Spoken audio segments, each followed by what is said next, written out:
नमस्कार, AGCNN news पर आपका स्वागत है। मैं हूं मनीषा राम। प्रस्तुत है आज का मुख्य समाचार। मारेडमिल्ली मुठभेड़ में 7 नक्सली ढेर, तकनीकी विशेषज्ञ शंकर भी मारा गया।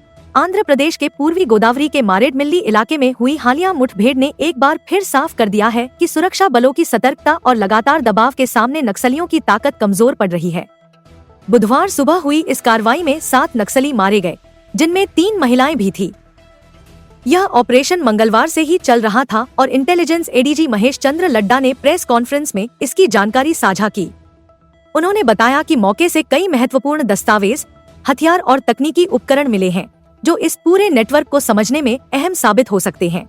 मारे गए नक्सलियों में एक नाम सबसे ज्यादा चर्चा में रहा, मेटुरी जोगाराव उर्फ शंकर। शंकर तकनीक का जानकार था और आंध्र ओडिशा बॉर्डर AOB में एरिया कमेटी मेंबर के रूप में सक्रिय भूमिका निभा रहा था। उसकी विशेषज्ञता हथियार बनाने, संचार प्रणाली संभालने और पूरे तकनीकी नेटवर्क को मजबूत करने में थी। पुलिस के अनुसार वह उन चुनिंदा कैडरों में से एक था जो माओवादी संगठन की आधुनिक क्षमताओं को बढ़ाने में अहम भूमिका निभा रहे थे। उसकी मौत नक्सलियों के तकनीकी ढांचे को बड़ा झटका मानी जा रही है। यह मुठभेड़ ऐसे समय में हुई है जब हाल के महीनों में आंध्र ओडिशा क्षेत्र में माओवादी गतिविधियां फिर से बढ़ने लगी थी। जंगलों में नए ठिकाने बनाने, स्थानीय कैडर को दोबारा सक्रिय करने और अपनी उपस्थिति मजबूत करने जैसे संकेत मिलने लगे थे। इनपुट मिलने पर मंगलवार को संयुक्त बलों ने तलाशी अभियान शुरू किया, जिसके बाद बुधवार सुबह यह बड़ा ऑपरेशन सामने आया। इस पूरी घटना को हिडमा जैसे माओवादी कमांडरों के प्रभाव से अलग करके नहीं देखा जा सकता। मांडवी हिडमा का नाम बस्तर क्षेत्र में दहशत का प्रतीक रहा है। 1981 में सुकमा के पूर्वती गांव में जन्मा Hidma People's Liberation guerrilla army PLGA battalion number 1 का प्रमुख था। यह वही यूनिट है जिसे माओवादियों की सबसे घातक स्ट्राइक फोर्स माना जाता है। वह न सिर्फ माओवादी केंद्रीय समिति का सबसे युवा सदस्य था, बल्कि बस्तर से इस स्तर तक पहुंचने वाला अकेला आदिवासी कैडर भी था। हिडमा कई बड़े खौफनाक हमलों का मास्टरमाइंड रहा है। 2010 का दंतेवाड़ा हमला, जिसमें 76 जवान शहीद हुए, 2013 का झीरम घाटी नरसंहार, जिसमें शीर्ष कांग्रेस नेताओं सहित 27 लोग मारे गए, 2017 का सुकमा हमला और 2021 की सुकमा बीजापुर मुठभेड़, जिसमें 22 सुरक्षाकर्मी शहीद हुए।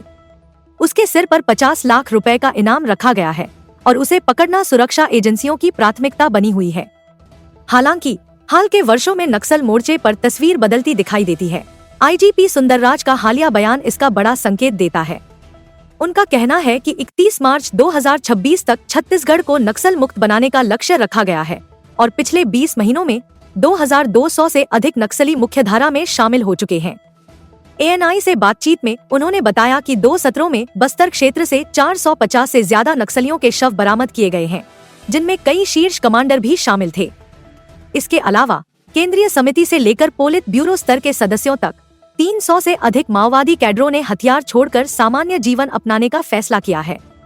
यह बदलाव बताता है कि सुरक्षा बलों का दबाव, बेहतर रणनीति, तकनीकी बढ़त और विकास योजनाओं का असर धीरे धीरे दिखाई दे रहा है। मारेडमिल्ली की मुठभेड़ इस बड़े अभियान का एक और कदम है, जो देश को लंबे समय से जकड़े इस उग्रवाद को समाप्त करने की दिशा में आगे बढ़ रहा है। आज कुख्यात नक्सली जो हिडमा को ग्रेहाउंड की फोर्स ने आंध्र प्रदेश और छत्तीसगढ़ की सीमा पे मार गिराया। हिडमा के साथ उनकी पत्नी और 6 नक्सलियों को आज मार गिराया गया और मुझे लगता है कि सफलता की दिशा में एक बड़ा कदम माननीय नरेंद्र मोदी प्रधानमंत्री जी के आह्वान पे अमित शाह जी गृह मंत्री ने जो अभियान चलाया है और जो तारीख तय की है मार्च 2026 को छत्तीसगढ़ और देश में नक्सली हिंसा का पूर्णतः उन्मूलन होगा। लगातार सफलता मिली है, मगर आज की सफलता बहुत बड़ी सफलता है। हिडमा और हिडमा के पीछे पुलिस काफी दिनों से पड़ी थी। आज ग्रेहाउंड ने उसको और उसके साथियों को मार गिराया है, तो मुझे लगता है कि ये अब बचे खुचे ही नक्सली बाकी हैं, क्योंकि ये एक हिडमा के जाने के बाद पूरा संगठन बिखर जाएगा और जो लक्ष्य है वो लक्ष्य समय के पहले पूरा हो जाएगा। और अभी छत्तीसगढ़ में एक बैठक भी होने वाली है राष्ट्रीय स्तर में DG कॉन्फ्रेंस का। उसके पहले एक बड़ी सफलता, पुलिस को भी बधाई ग्रहण को बधाई और इस काम में लगे हुए सभी अधिकारी कर्मचारियों को बधाई। ये छत्तीसगढ़ के लिए, आंध्र के लिए, तेलंगाना के लिए बहुत बड़ी सफलता है। Sir hockey